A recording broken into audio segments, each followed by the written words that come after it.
Here's an example of a table loom. I borrowed this from one of my friends. Now this loom, if you can see, it has 8 levers on the top and it has 8 of these. These are shafts, and on the rigid heddle, you literally have to lift them up and down. On a table loom, in this situation, you would press one of these. Sometimes they're on the top, sometimes they're on the side. They're different locations depending on the brand. And that lifts up each one of these. And then you would use this as your beater for your fabric. Like I said, this one has 8. Now, just because there are 8 of them doesn't mean you have to use them all. You can just use the first 2 if you want to, and then that would be very similar to a rigid heddle loom, because you'd be lifting this one up, putting one down, lifting one up, and putting it down. So rather than lifting the heddle up and down, the shafts go up and down. This is called a jack loom. Any loom that has when they go up by pressing something, either a lever or a treadle, that is a jack loom. And again, you go back and forth with this device. Now, what can you make on this kind of a loom? Well, you could actually make the same thing I said before. You could do a scarf. That would be something you could make.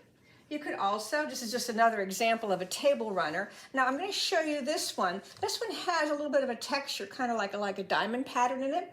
If you want to do something like this, you could do it on a rigid heddle. It's a little more complicated. It's a lot easier on one of these. You need just 4 of the levers. So you'd just be using 4 of these shafts, and you have to thread them a certain way. You also have, this one has what we call Texlov heddles.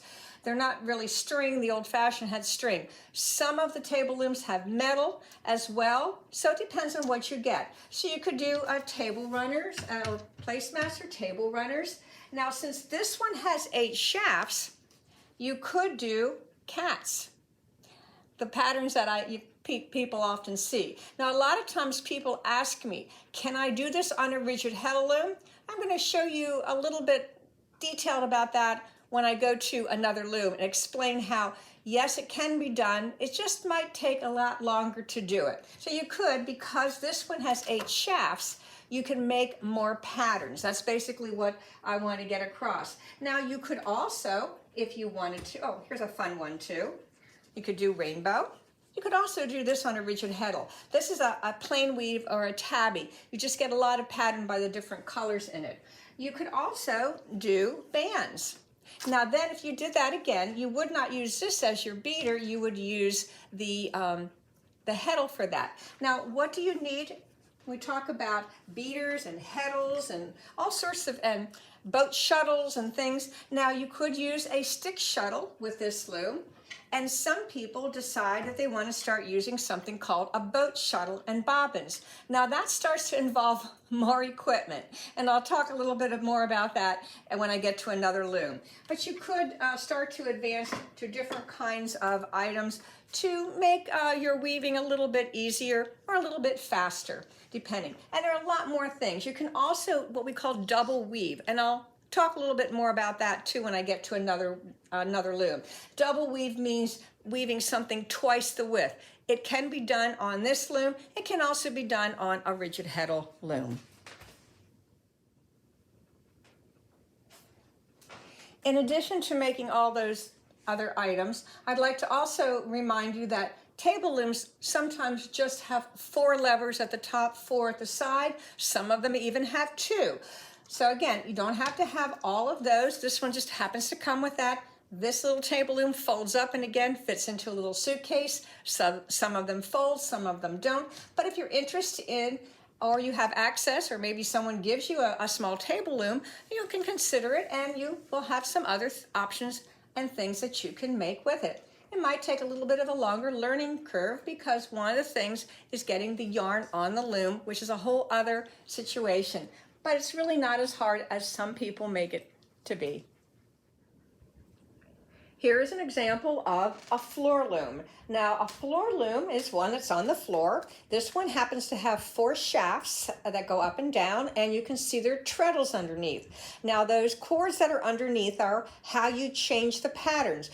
You can do the same. It's the idea of the table loom that I just shared with you. But in this case, rather than pushing levers, what we do is we press on our treadles and the harnesses rise. Again, another jack loom. What's nice about this loom is that you do have your feet that are operating the shafts rather than using your hands.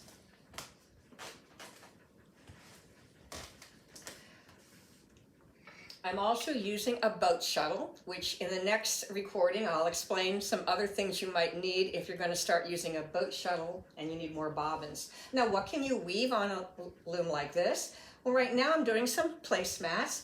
I don't have to do placemats. I actually wove these coasters on this loom. Again, you don't have to use the whole width of the loom, but I did something like this. There's some pattern. This one, like I said, has 4 shafts. That's basically enough to do a lot of things. Now again, in this situation, I'm going to talk more about shrinkage again. One of the things that happens is right now, this one was threaded to 16. It's already down to 15, and when I take it off the loom and wash it, they might end up being about 14 inches. That's part of shrinkage. You also have something called loom waste. Now loom waste right now, if you take a look here, I had to attach the yarn to something, and there's a rod right here. Now this, if you're going to use it for fringe, like for a scarf, then it's not loom waste. In this situation though, it's going to be loom waste because I'm going to cut this off and I'm going to sew it and make placemats. Now when you get to the other end as well, you're going to have some loom waste because the yarn's not going to come all the way up. This happens on table looms as well. It also happens on your rigid heddle loom. So little extra things to think about. Now you might go, oh, this is kind of a nice size loom, or it's kind of big for me. This one is a 36-inch weaving width. You can do double weave on it. You can do lots of patterns. And again, the cords down there, which you change to make different patterns. This loom, the back folds up. So it comes up to, goes into a doorway. I think it's about 25 inches when it's folded up. The other nice thing about some of the larger looms is they're easier to get underneath. In this case, this piece comes off, all the way off. So if you're threading the loom, you can get a little bit closer to the beater. Sometimes these come off. When you have a larger loom, more pieces come off to make it easier to thread the loom. Again, if you're ready to go into something like that, what can you make? You can make everything that we talked about so far. We can do coasters. We can do scarves. Here's a scarf. We can do the scarf on there. We can do tapestry weaving. We can do the manipulative things. The other fun thing too is maybe you've seen something like this. Well, guess what? You can do that on this loom. This only requires 4 shafts and 2 shuttles. You have the green and the white.